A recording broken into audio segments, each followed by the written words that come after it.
त्वयि सति परमात्मन् मादृशान्मुग्धान् कथम तनुवशत्वान् बुद्धकेशान्यजेयम्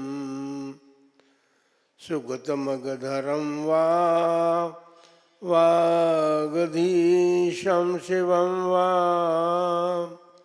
जितभवमभिवन्दे भासुरं श्रीजिनं वा।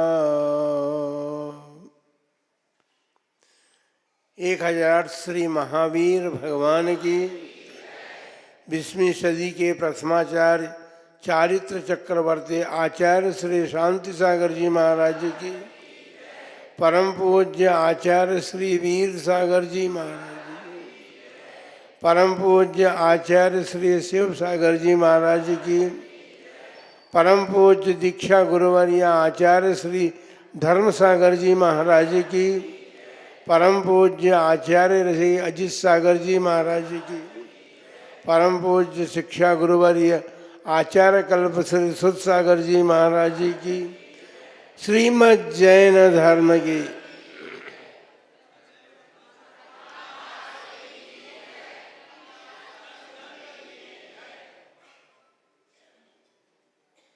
धर्मानुरागी महानुभावों, जैन धर्म के महामंत्र पर चर्चा अपन लोग कर रहे हैं।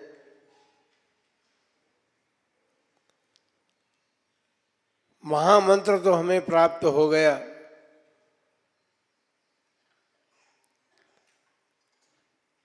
लेकिन हमारी श्रद्धा महामंत्र के अनुरूप बनी है या नहीं बनी है, इसको देखने की बात है। कोई महान वस्तु प्राप्त हो जाती है तो उसकी सुरक्षा करने का भी ध्यान रखता है व्यक्ति।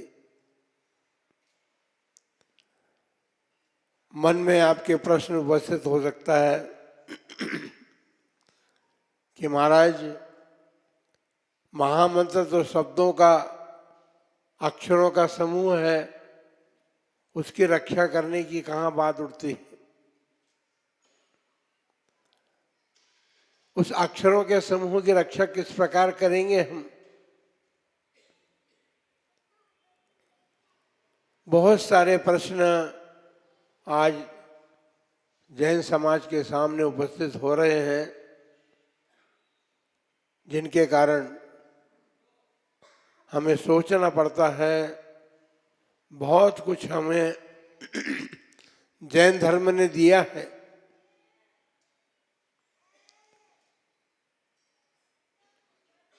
नमोकार महामंत्र का तीसरा पद है नमो आयेरियाणम,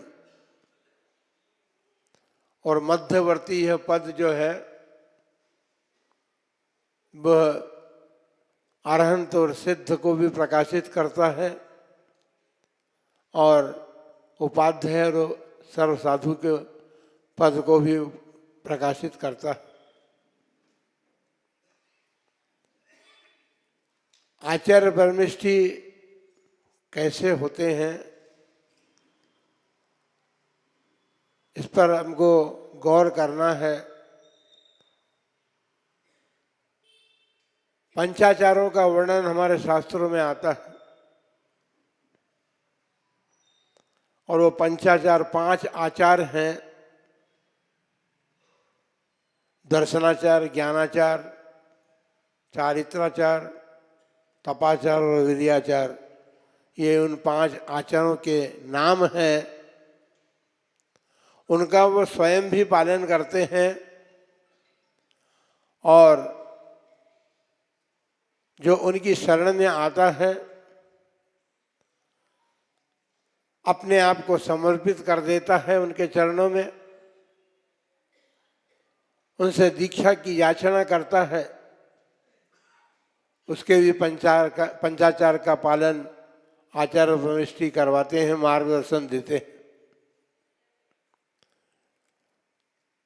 बंधुओं, एक बात हमारे सामने उपस्थित है।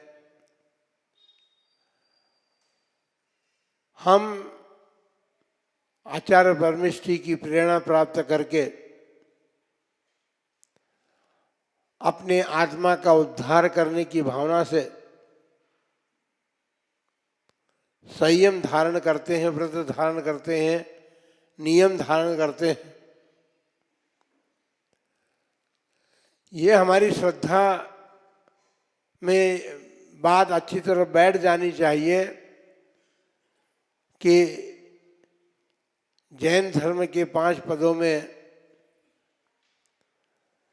जिनका मध्यवर्ती स्थान है, वे आचार्य परमेष्ठी जो कुछ हमारे लिए कहे गए हैं, जो कुछ ग्रंथों में लिखे गए हैं,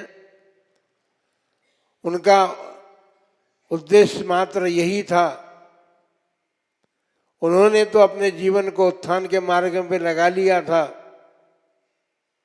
लेकिन सभी लोग उस उत्थान के मार्ग को प्राप्त कर सकें, सभी इस बात को जान सकें, हम शरीर नहीं हैं, हम आत्मा हैं।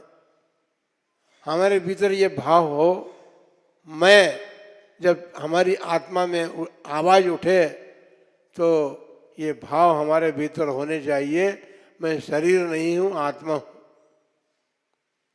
और आत्मा और शरीर दोनों भिन्न भिन्न पदार्थ हैं। आत्मा चेतन है, उसमें ज्ञान दर्शन शक्ति पाई जाती है, लेकिन जिस शरीर में हमारी आत्मा निवास करती है वह शरीर जो है वो पौद्गलिक है, पुद्गल वर्गणाओं से बना है, अचेतन है, उसके पास ज्ञान भी नहीं है, दर्शन भी नहीं है, और जो आत्मा में गुण है वो गुण उनके शरीर के पास में नहीं पाए जाते। लेकिन हमने हमारी श्रद्धा और आस्था में ये बात अच्छी तरह बैठा रखी है कि जिस शरीर को हम प्राप्त करते हैं वो शरीर रूप अपने आत्मा को मानने लग जाते हैं। हमने मनुष्य का शरीर प्राप्त कर लिया है तो हम मनुष्य हैं, आत्मा हैं, इस बात को कोई याद नहीं रखता। मनुष्य हैं, ठीक है, ये पर्याय है आपकी। आपने जो कर्म किए हैं उन कर्मों के अनुसार आपको यह पर्याय प्राप्त हो गई। कुछ पुण्य आपने पल्ले में एकत्रित किया था जिससे जैन धर्म हमको प्राप्त हो गया,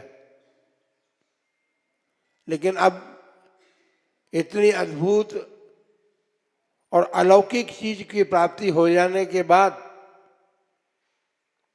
हम अपने आचरण से उसकी कितनी रक्षा कर पा रहे हैं। ये जीवन बहुमूल्य है, अमूल्य नहीं है। हाँ, अमूल्य नहीं कहेंगे उसको, बहुमूल्य है ये जीवन। अमूल्य तो उसकी कोई मोल नहीं है, ये आप करेंगे।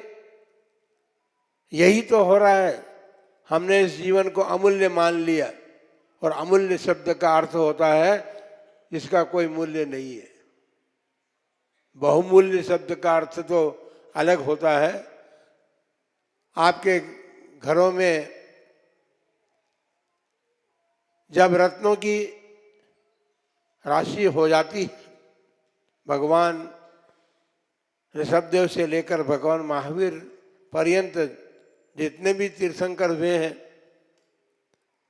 उनके जन्म से लेकर के 6 महीने पूर्व से लेकर जन्म होने तक 15 मास तक देव ने रत्नों की वृष्टि उनके घर आंगन में की। सारे नगरवासियों को भी उसका लाभ मिला। तो उन रत्नों को उन्होंने संभाल करके रखा। हमें भी रत्न प्राप्त हुए हैं। महाराज, हमारे घर में तो रत्न बरसते ही नहीं है, बरस नहीं रहे हैं। आपके घर में रत्न बरसेंगे कैसे? तीर्थंकर कोई जन्म आपके घर में लेगा तभी तो बरसेंगे। और पंचम काल में तीर्थंकर होते नहीं है।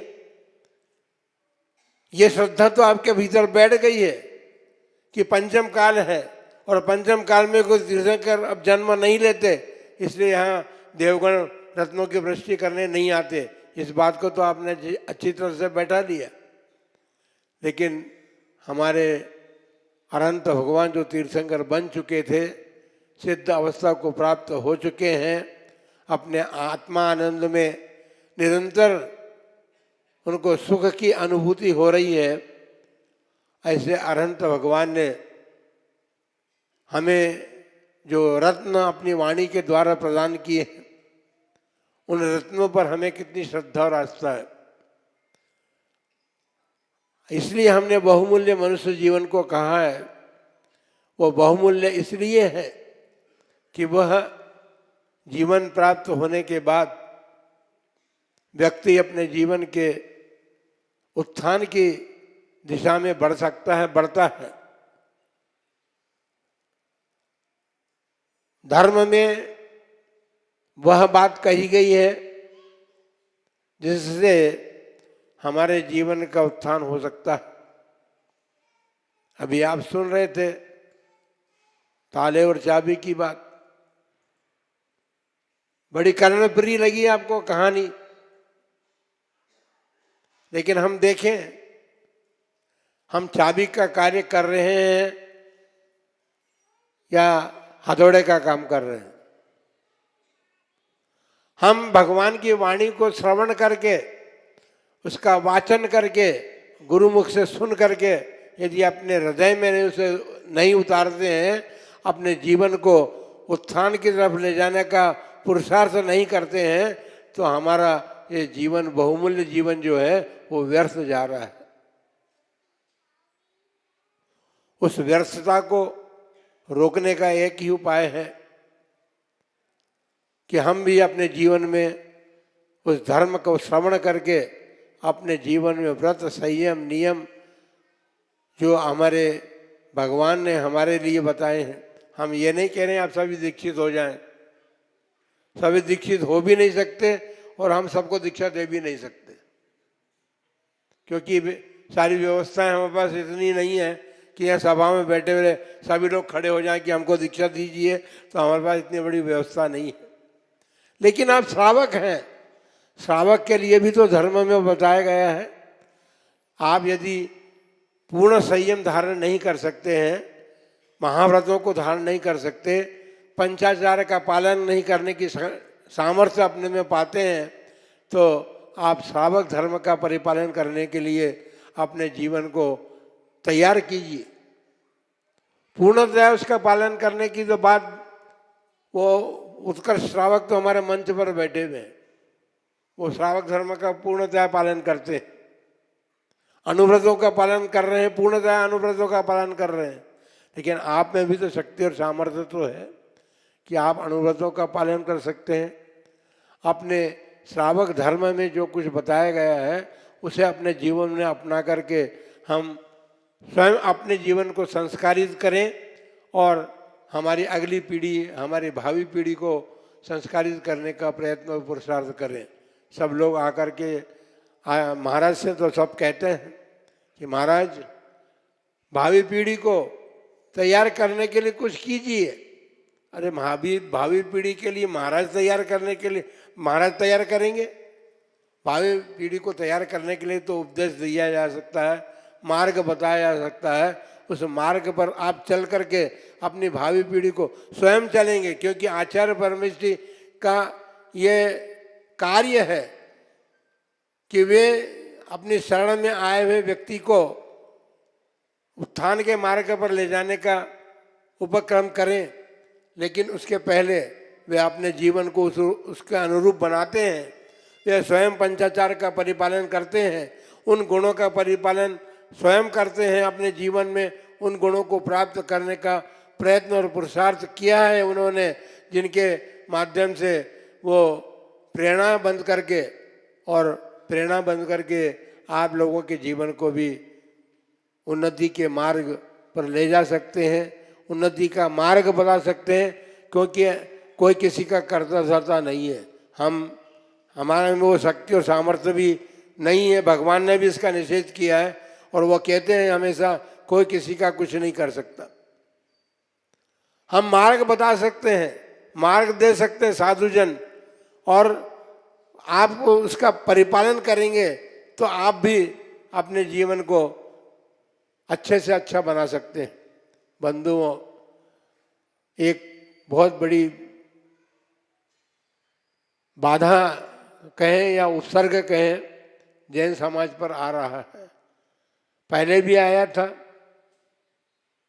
हमारे धर्म में हमारे आचार्य परमेश्वरियों ने जन्म की बात तो की है, लेकिन जन्म के साथ उससे भी आगे बढ़ कर के मरण किस प्रकार किया जाए इसकी बात की है उन्होंने। लेकिन आज उस विधि पर आक्रमण होता है, हो रहा है। राजस्थान में शायद मेरे एक हाई कोर्ट से तो एक बार फैसला दिया गया, लेकिन कुछ व्यक्तियों ने सुप्रीम कोर्ट में फिर रीट दायर की है इस पर स्टे लगाने के लिए। सलेखना हमारे धर्म का बहुत बड़ा जीवन को सार्थक करने का एक उपक्रम है। उस सलेखना पर आक्रमण हो रहा है, जबकि सलेखना शरीर को जो हमारा सहयोगी है, हमारे व्रत संयम आदि का सहयोग करने में, पालन करने में सहयोग करता है, उस सहयोग करने वाले शरीर को जब हम सोचते हैं, हमारे घर में भी अभी की बात हम नहीं कर रहे हैं, लेकिन ये बात सुनिश्चित है कि जब अपने घर में कोई कौटुंबिक जन या हमारा पुत्र, हमारी स्त्री पत्नी आदि हमारे अनुकूल नहीं रहती है, प्रतिकूल हो जाती है, तो हम उसे छोड़ने का प्रयत्न करते हैं, छोड़ने का भाव हमारा होता है, क्योंकि वो हमारे कार्य में सहयोगी नहीं बन रहे हैं। ठीक इसी प्रकार से हमारा शरीर जो है, हमने अच्छा शरीर प्राप्त किया है, हम उसका संरक्षण करते हैं, करेंगे, इसमें कोई दो राय नहीं है, लेकिन उस शरीर का संरक्षण करने के पीछे हमारे ये भाव रहते हैं कि हमारे धर्म परिपालन में ये सहयोगी बना रहे। जब वो सहयोगी नहीं बनता है, जब उसका सहयोग छोड़ देना बंद कर देता है, तो हम उस शरीर को विधि पूर्वक, ऐसे नहीं जैसे कि सुसाइड करने वाले लोग करते हैं, उनकी प्रतिकूल सामग्री उनको प्राप्त होती है, उनकी इच्छित वस्तु उन्हें प्राप्त होने में बाधाएं उपस्थित होती हैं, तो उसका मन करता है कि मैं सुसाइड करके मर जाऊं। वो सोचता है कि मरने के साथ मेरे सारे दुख दूर हो जाएंगे, लेकिन उसको इस बात का ज्ञान नहीं है कि मैं सुसाइड करने के बाद में और इससे भी अधिक दुखों को अपने साथ लेकर के जाऊंगा जहां भी जाऊंगा। हम तो एक बात कहते हैं कि जिनके जीवन में सुसाइड करने के भाव होते हैं ना, वो अपने भावी जीवन को बहुत छोटा करते हैं। या तो उन्हें गर्भ में, मनुष्य होंगे तो गर्भ में मरना पड़ेगा, इतना छोटा जीवन हो सकता है, और अधिक जीवन मिला तो बचपन में आपकी मृत्यु हो सकती है, थोड़ा और जीवन बड़ा हुआ तो जल्दी से जल्दी भी आप मरण करेंगे, लेकिन आत्मघात करने वाले अपने जीवन को लंबा नहीं चला सकते। जब हमारे यहाँ संलेखन का विधान लिया गया है, अपने जीवन को हमारे शांत करने का एक विधान दिया है संलेखना, जिसमें कि कषाय को तो क्रश किया ही जाता है, बिना कषाय के तो हमारी संलेखना हो ही नहीं सकती। कषाय का संलेखना यही वास्तव में संलेखना है। उसके साथ साथ फिर शरीर की भी संलेखना की जाती है, उसको भी क्रश किया जाता है। हम संलेखना के साथ अपने कषायों को शांत करते हैं, कषायों को मंद करते हैं, और उसके साथ साथ शरीर का कषाय क्रश करने के लिए हम अन्न पानी का भी त्याग करते हैं क्रमशः, जैसा शास्त्र ने बताया। साधुजन तो अपने धर्म का परिपालन करने के लिए, अपने धर्म की रक्षा करने के लिए शरीर को कोई महत्व नहीं देते, क्योंकि उनके जीवन में आत्मा का महत्व है, और सभी के जीवन में जिन्होंने भी धर्म को समझा है वे अपनी आत्मा को महत्व देते हैं, आत्मा के महत्व को समझते हैं और आत्मा के महत्व को समझ करके वे इस शरीर को, जो कि हमारा सहयोगी तो है लेकिन अब वह हमारे कार्य में बाधक बन रहा है, तो बाधक बनने वाले उस शरीर को विधि पूर्वक शांत परिणामों के साथ कषायों की संलेखना करते हुए और उसका कस करते करते क्रमशः उसका हम छोड़ने का प्रयत्न करते हैं। उसको कृतघ्नि मानते हैं हम कि हमारे कार्य में कृतघ्नि बन रहा है ये, इसलिए हम उसे छोड़ रहे हैं। तो बंधुओं, हमें आचार्य परमेश्वर ने भगवान अनंत देव की वाणी अब हमारे सामने नहीं है, साक्षात उनकी वाणी हमें प्राप्त नहीं हो रही है, लेकिन उनकी वाणी से गंधर्व प्रभुओं ने उसको ग्रहण करके जो द्वादशांग शास्त्रों की रचना की और उसके बाद आचार्य परमेश्वरों के द्वारा महान उपकार हम पर हुआ है कि उन्होंने हमें शास्त्र में सारी विधियां दी है। उन्होंने संलेखना, अरे जन्म जब होता है तो आप उत्सव मनाते हैं, हमारे शास्त्रों में तो यह वर्णन किया है कि आप मरण का भी उत्सव मना सकें, इसलिए संलेखना की विधि दी है। अपनी आंखों से अपने मरण को देखें, आंखें बंद करके नहीं। अपने संलेखना विधि तो ये है कि व्यक्ति अपने मरण को भी आते हुए देखता है कि अब मरण आ रहा है, मरण आ रहा है, मरण आ रहा है। आसपास आपके जीवन में कोई रोग उत्पन्न होता है, अस्पताल में भर्ती हो जाते हैं, आप मरण को भी नहीं देख पाते हैं क्योंकि डॉक्टर लोग आपको नाना प्रकार के व्यवस्थाएं देते हैं, उसके माध्यम से आप वेंटिलेटर पर भी आप पड़े रहते हैं, मर जाएं तब भी वेंटिलेटर आपका जीवित घोषित करता है आपको। तो बताइए, ऐसे युग में संलेखना मरण जो है वो कोई सामान्य बात नहीं है और वह दोष भी नहीं है, आत्मघात भी नहीं है वो। इसलिए हमको तो जो शास्त्रों के द्वारा प्राप्त हुआ है, जो हमारे आचार्य परमेश्वर हमें मार्ग बता रहे हैं, उस मार्ग को धारण तो करें, लेकिन उस मार्ग के ऊपर कोई आक्रमण हो रहा है तो उसकी रक्षा भी करने का प्रयत्न करें। हमको जागृत होना पड़ेगा, जागना पड़ेगा और जागृत होकर के उस संलेखना मार्ग को, जो कि हमारे मरण का सर्वोपरि उपयोग है, उसको बचाने का प्रयत्न हमको करना चाहिए और उसको करके अपने जीवन में हम भी ये भावना भाएं कि हमारे जीवन में भी जब ऐसी स्थिति बनेगी, जब हमारे धर्म पर बाधा आएगी, तो हम अपने धर्म को बचाने के लिए, आत्मा को बचाने के लिए शरीर का मोह नहीं करेंगे और शरीर को यथाविधि शांत रूप से छोड़ देंगे। ऐसी भावना आप सबके भीतर में जागृत हो।